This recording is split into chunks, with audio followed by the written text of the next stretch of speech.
everyone, I'm Jessica from Bespangled Jewelry. Thank you for joining me today. I've got a great project for you.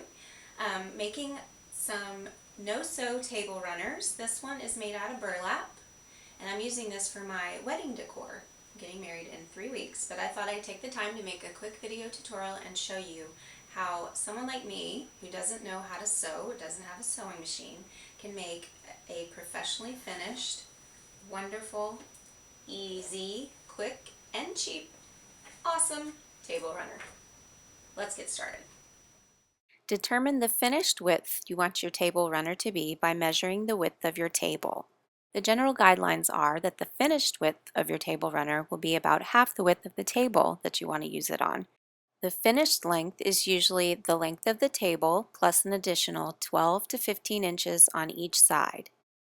Now that we have our finished size determined, we need to add at least an inch to each edge. That would be 2 inches total to both the width and the length before we cut our fabric. This will give us enough room to be able to finish the edges nicely. A great trick for cutting burlap in a straight line is to pull out one thread at the width you want your cut fabric to be.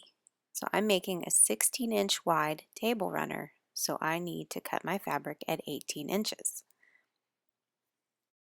Continue to pull out that one thread all along the entire length of your fabric. As you'll see, this will create a nice line for you to follow with your scissors in order to cut straight.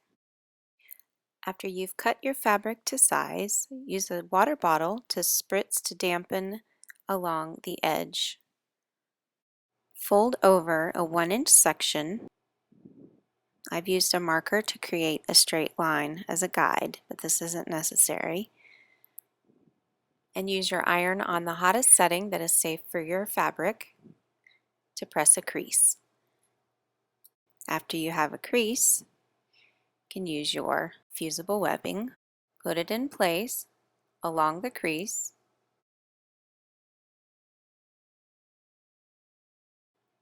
fold the fabric over it,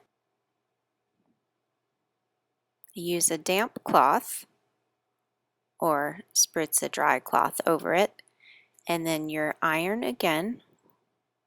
Hold and press without moving the iron and count to 10 seconds. For this step, when you're ironing through the cloth, you want to make sure the iron is on the wool setting, and it's a good idea to use a pale colored cloth so that your color doesn't bleed from the cloth onto your fabric. Trust me on that one. Following the instructions on the fusible webbing, flip the fabric over and repeat on the other side.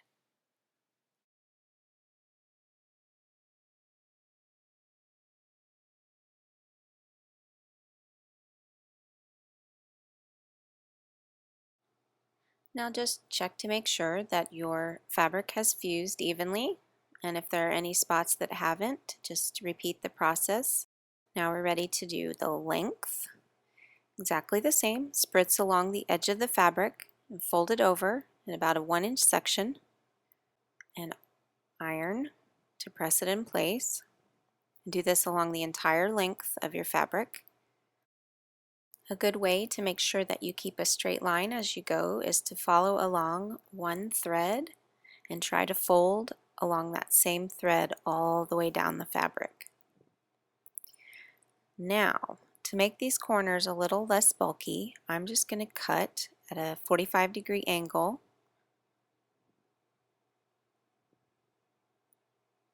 before we fuse this fabric down.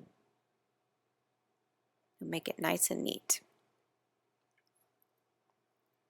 Again, we're going to follow the same process. Insert the fusible webbing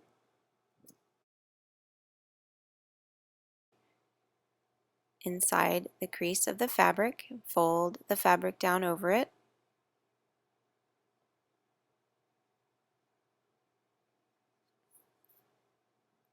and use a damp cloth and your iron to press all along the entire length of the fabric. Now flip the fabric over, do the same on the other side.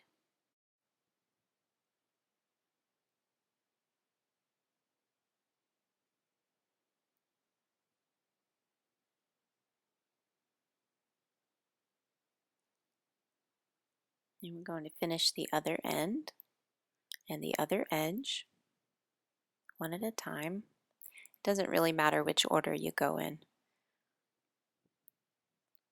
Don't forget to trim your corners at a 45-degree angle before you fuse the fabric down.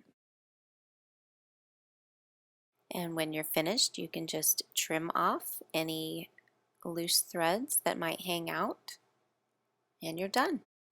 Thanks for watching. I hope you enjoyed this project and that you'll take a minute to visit my blog, bespangled.com/blog, where you'll find tons more of these crafty tutorials.